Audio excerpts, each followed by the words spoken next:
Have you ever seen something from the corner of your eye that wasn't there when you looked? How about hearing from a friend of a friend that while they were hiking somewhere, they thought they saw something impossible, but when they spoke to a ranger, there was always a simple explanation that left you unsatisfied. My name is Chris, and this is my colleague Jack, and we're senior wardens for the Creature Conservation Initiative. We protect the world from the creatures of superstition and myth, but more importantly, protect those same creatures from the world. Hello everyone, hi Jack, Hey. Welcome back to another episode. How are you doing? I'm doing pretty good, thank you very much. Been very, very busy working my way through. Can't tell you where, of course. Can't let anyone know where we are, but Of course. It's been a relatively busy. Well, we're in February, about to go into March, aren't we? So yeah. Yeah? But can't complain. Yeah. How about yourself? Yeah, I'm doing fine so far. I got a little itch that I'll get to in a moment, but I'm doing mostly fine. The year is certainly a year so far. And All right. I'd say let's get into it. Straight down. Straight in, and after my last one took a bit longer than we had planned because there were a lot of issues and things to consider with the being such as succubus. Mm-hmm. I thought I would get us back down to earth a bit and take us deep into the Bavarian forests. Yeah, that's certainly taken us back somewhere. And that's taken us back somewhere into the backlands of Germany. Mm-hmm. And we're talking about the Wolpertinger today. Excuse me? Exactly, the Wolpertinger. Okay. The Wolpertinger. Is that right? Yeah. Okay. Yeah, sounds right. I am genuinely. I was assuming I was going to butcher that one right into the ground, and then onto the butcher shop. But okay, guess I'm just absolutely amazing at languages now. Absolutely. No, but carry on. It's not that bad. It is a little critter that, as I said, lives in the forest, mainly in Bavaria, and we have seen similar creatures elsewhere in the world, but it really mostly seems to be at home there. Okay. That's why it's not very famous internationally, as far as I'm aware. But it is basically one of these hybrid creatures. So you've got apart from animal A, apart from animal B, etc., and you get a new animal. Okay. The interesting thing about this one is that it's not always the same parts from the same animals. So What? one Wolpertinger can look very different from another one.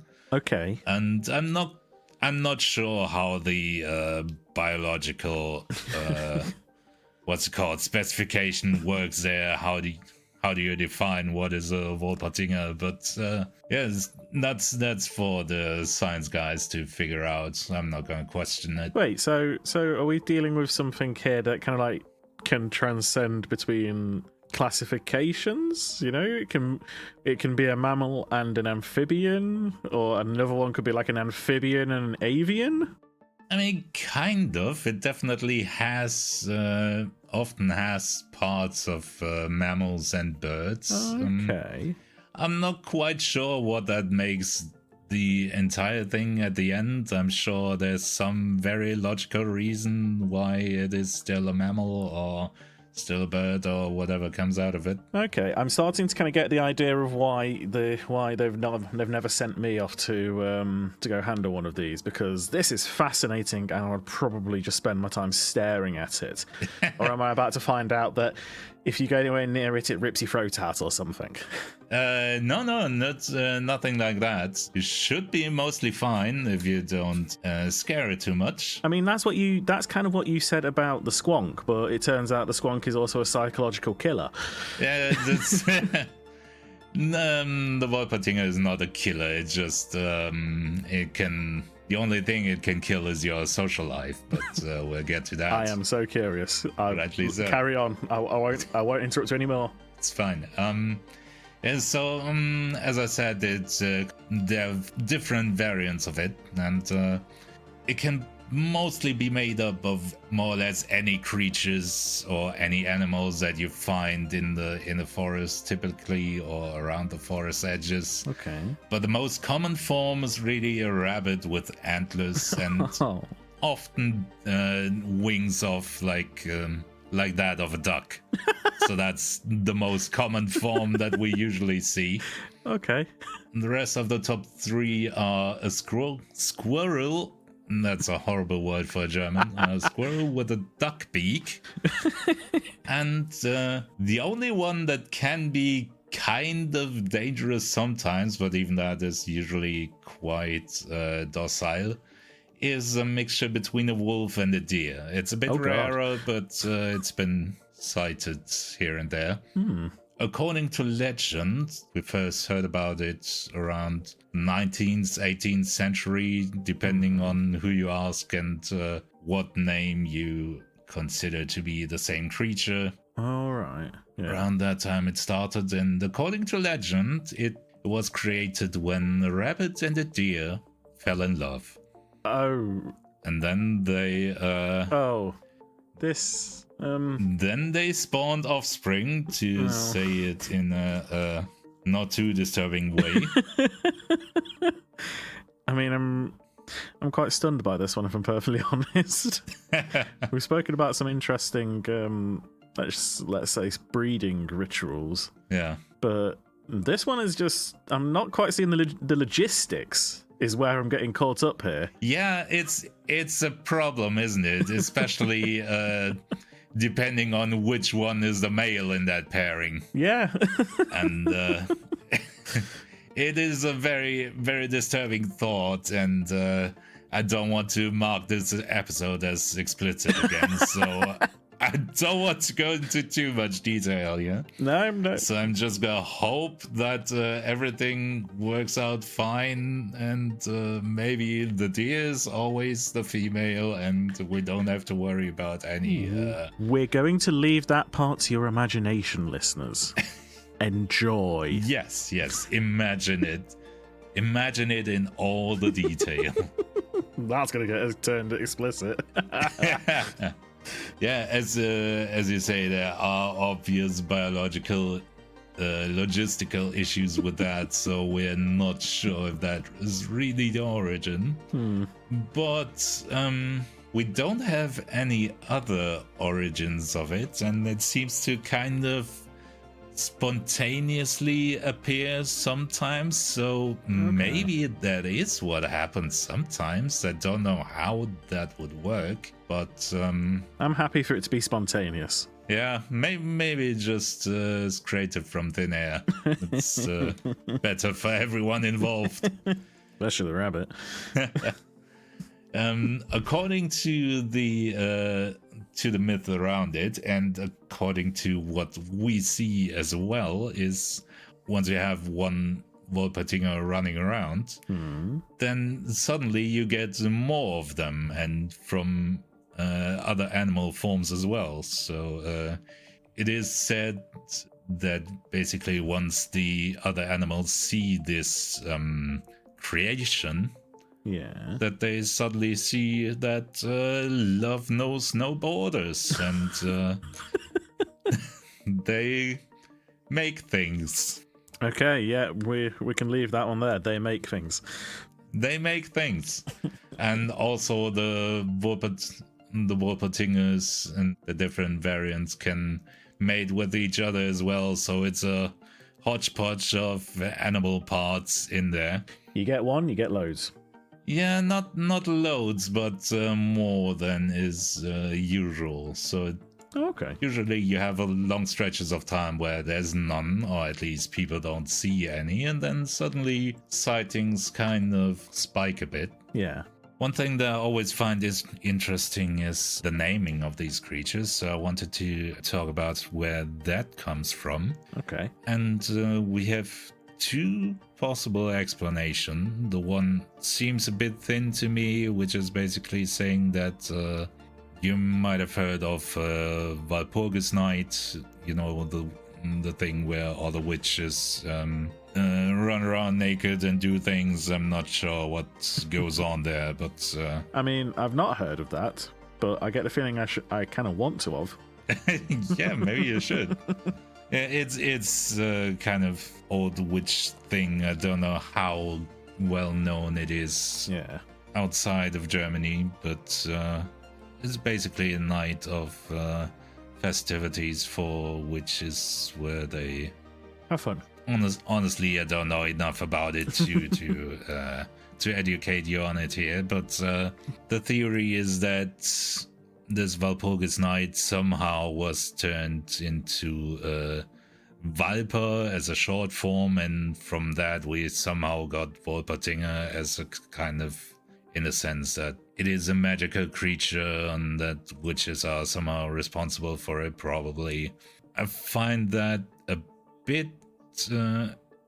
it stretches things a bit, in my opinion, but I'm not a linguist. I don't know German. I don't know the German language well enough to say it myself, but I would agree with you. It sounds a little bit like a stretch to me. Yeah, I think so. And the other option is seems a bit more reasonable to me, and that is that there's a town called Woltertingen. Okay. And there were some glass makers there which were kind of famous, and they made shot glasses in animal shapes. And those were commonly referred to as Wolterdinger, and that somehow got transformed over time into Wolpertinger. So that's a bit thin maybe as well, but it's closer, and it's, at least intuitively, it makes more sense to me. By any chance, were any of these little critters seen around there, would you say, in the past? Because if so, I'm thinking that's probably it. Yeah, that might be it. Another thing is that once it was seen, people started exploiting the idea, and then we started having a lot of fake sightings and hunters who said they caught one and all that nonsense. But in reality, there's a whole basically industry of taxidermists who just stitch body parts of different animals together and sell that as Wolpertingers, which kind of plays into our cards a bit, because True. It gives us a lot of deniability for the actual thing existing. Yeah, I guess it's just one of those things where let the dead be dead. Yeah. Yeah, it's kind of icky, isn't it? Yeah, it makes me feel a bit sick. Yeah, once you start cutting them apart and stitching them back together, and we are sadly not a video podcast, so I can't really show the pictures, but I'm gonna send you on some later. And they don't usually have dignified facial expressions once they're done with it. I mean, have you seen much taxidermy? Most of the time, they really don't have dignified faces. They don't, and we'll tell you that even on that scale, it's bad. Oh, okay. Well, let's carry on. Tell me a little bit more about them. They live in the forest, and usually they eat plants and herbs and roots, and sometimes small insects or small animals, depending on what specifically they are, on the form they have. Makes sense. Like how tall they are and whatnot. And the wolf is maybe gonna hunt more animals than the one that is mainly a rabbit. But you get the idea.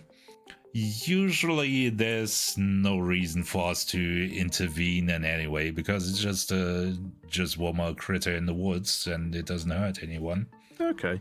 The only thing that is an issue is because of its local celebrity status. It becomes what do you call it? It becomes popular target for hunters because it's it's a kind of a prestige thing to say you've caught a Wolpertinger and put it as a trophy into your room, and that's the main point where we even have to do anything at all, because populations are not very large, and we try to protect them once they draw too much attention, and we usually try and relocate them so they don't get hunted to extinction. Yeah. Okay, that makes sense. I mean, you do have to be careful. Lots of people do kind of see these creatures sometimes as, or these general creatures that we look after, as a bit of a prestige hunting trip. Indeed. And I would probably say about 30% of the budget goes to having to deal with hunters and the fallout from hunters. Probably, yes. It's a shame. It's it's a common problem. It's the same as people hunting elephants and whatnot. It's just people killing rare animals for their ego and for fun, and it's really just... It makes me sad. Again, I kind of wish we could send them after the squonk. Let them have the psychological trauma. Yeah, maybe we should look into making that happen. Yeah, but poor squonk. They obviously, the moment they're seen, they cry themselves to death. Yeah. It's still crazy to me. But... It is crazy. Yeah, so talking about hunting Wolpertingers, the traditional advice for hunting them is that they can only be found by beautiful women during dusk on a full moon, and only when they're in company of a proper and hearty man who knows the right spots at secluded forest edges. Oh, I'm sure. Yeah, it absolutely was not an excuse for young couples to sneak away into secluded forests or anything. Yeah, and it's not in any way, shape, or form useful that that young man knows secluded parts of the forest. Absolutely. It's also a pure coincidence that it's beautiful people who have to go out as a couple. Yeah. The interesting thing is you do have better chances of attracting them when you have attractive people, shall we say. Really? Yeah, really. And we're not quite sure why that is. The one kind of disturbing explanation I can think of is that if it really is different animals mating with each other and creating new things, then maybe it's interested in making things with humans as well. And all right. Yeah, I have not heard of that happening, but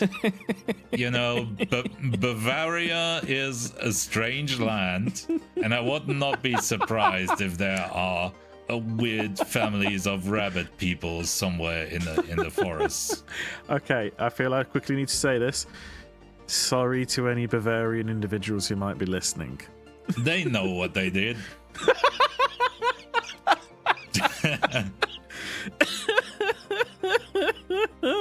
So now that we've alienated that part of our listeners, yep, you could, of course, theorize that we have a number of human-animal hybrids in our field of work, and some of which we don't know how they came into being, so who knows if it was a similar process to this.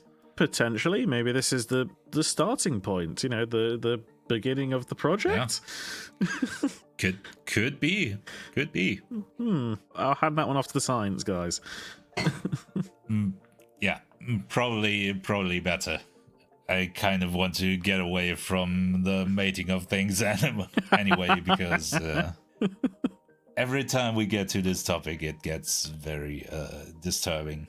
I want these images out of my mind. Yeah, it's definitely a weird place for the CCI to be. It is a weird place to be. And Yeah.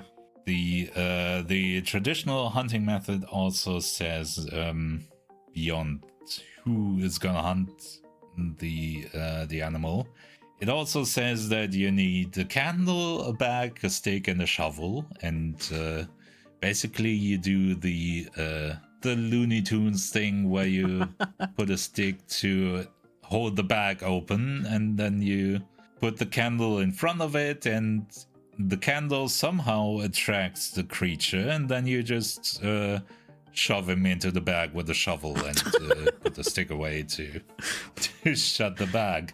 So not even digging a hole or something to catch them. It's wait for it. It's in front of the bag. Go, go, go. Basically, yeah. And it really is attracted to candles for some reason. I don't know why that is. Maybe it just feels romantic.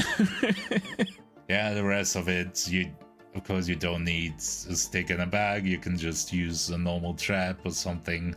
They're not very smart. It's Apparently. usually once you find them, it's not too much of an issue to catch them. It's just they are very, very shy, so it can take some effort to get them out of hiding. All right. And you need to be beautiful. You need to be beautiful, so that's why they sent me. Of course. Wait for laughter. I promise I'll stop laughing soon. Of course. Yeah, as I said, it usually we don't have to deal with them a lot because they're just running around the forest doing forest animal things, but sometimes people start hunting them, and so it happened a while ago, and we wanted to relocate some of them to basically keep them safe. Okay. And yeah, so I was sent along with maybe Warden Hartman. I've Liza. heard of them. Yeah, and I don't know if you've met her recently. No. She has gotten a bit of reputation because she kind of smells a bit, and Okay. I've not heard the reputation myself, but I thought maybe you smelt it, but it would explain why it would explain the faces I see every time anyone talks about her. But yeah. I don't like to judge. Well, you can judge me in a minute because I asked her if I could talk about this, and she said as long as I make very clear that it was my fault, which is true, then I can tell people why that is, and maybe it'll convince people that it's not because she doesn't shower or something. Because the Wolpertinger is not quite a normal animal that just looks weird. It has two abilities, you can say, which are unusual and which became an issue for us. One thing is their saliva, when it gets on your skin, Yeah. it makes hair grow. Oh god. No matter where, you just get thick, bushy hair. Yeah. And the other thing is they can squirt a stinky, smelly liquid, kind of like a skunk. Oh. But the problem is you cannot wash it off. Oh no. It doesn't matter what you use. We've done experiments. We've used all kinds of soap and cleaners and chemicals known to man. Ooh. And it does not work. You just have to sit it out. It disappears on its own after exactly 7 years. Oh god. Same as the hair growing thing. Oh my god. But in those 7 years, you cannot get rid of it. That's not nice. That is indeed not very nice. Oh, don't tell me she got too close. She got too close to one, didn't she? Well, yeah, kind of. Oh. We we captured a couple of them in the forest, and it was quite uneventful, and we dropped them off at the local headquarters for the relocation guys to pick them up, basically. Yeah. And we were in the what's it called, in the vet room, where they're gonna have their checkup before we ship them away. Yeah. And they were in like little cages, and we put them there, and everything was fine. But then somehow I got stuck with my clothes on one of the cages, and basically pulled it down, and the door sprung open, and the panicked little bunny with antlers and duck wings started darting around the room and fluttering its wings in a panic. It can't fly, but it sure tries. Yeah, and it was running for its life in a room of maybe 20 square feet or whatever. There's not much space. It was chaos ensued, and we tried to grab it, and somehow I grabbed it, picked it up, and it bit me in my lower arm. Yeah. Which wasn't too bad, but ever since then I basically have to shave this spot at least once a day, because it is hairy. I didn't quite believe the stories before, but you wouldn't believe how quickly the hair is growing.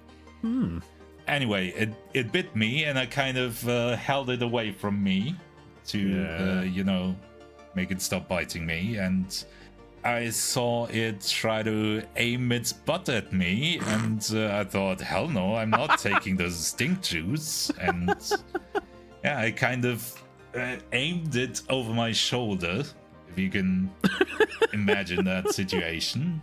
I can, yeah.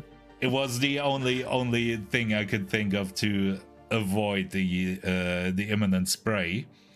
And what I was not aware of was that Warden Hartman was behind me at that point. And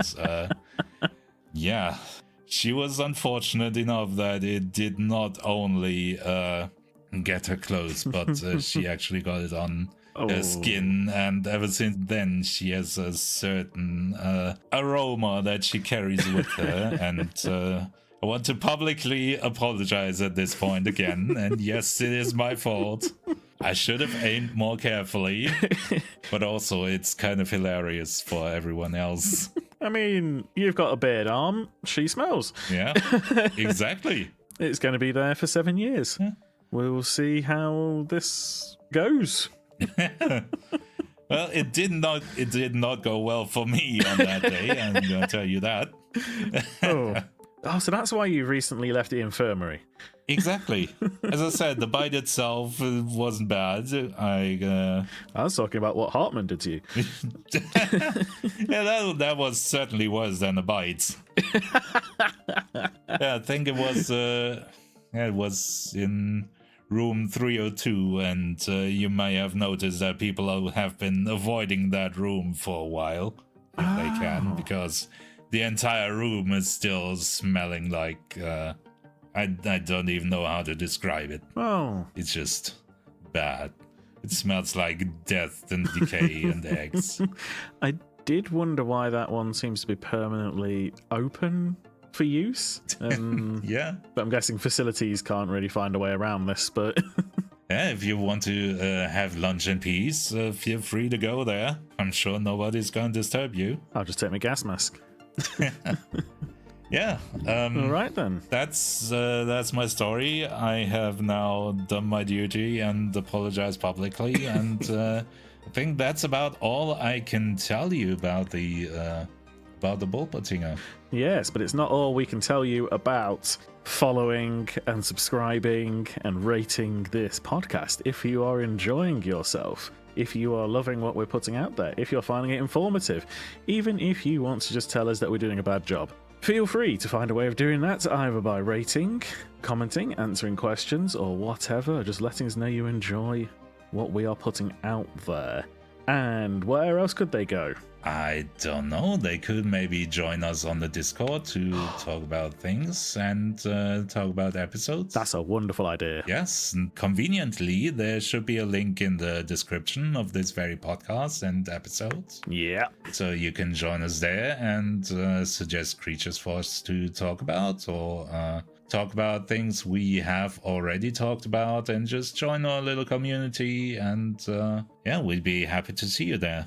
Yeah, it'd be great. You can suggest creatures for us to tell you all about, or just start discussions on what's your favourite mythical creature that turns out is real based on what we're telling you. Could Bigfoot beat Loch Ness Monster? Who knows? You can all debate about that in the Discord. Oh, I'm gonna tell you some things about the Loch Ness Monster soon. Oh, that's for another day. It is for another day, but yeah, it's funny you mention it. Anyway, I didn't want to interrupt the advertising segment. But, I mean, that's it. Yeah, I think that's pretty much it. Thank you very much for listening. I'm gonna say see you next time, and goodbye. Goodbye.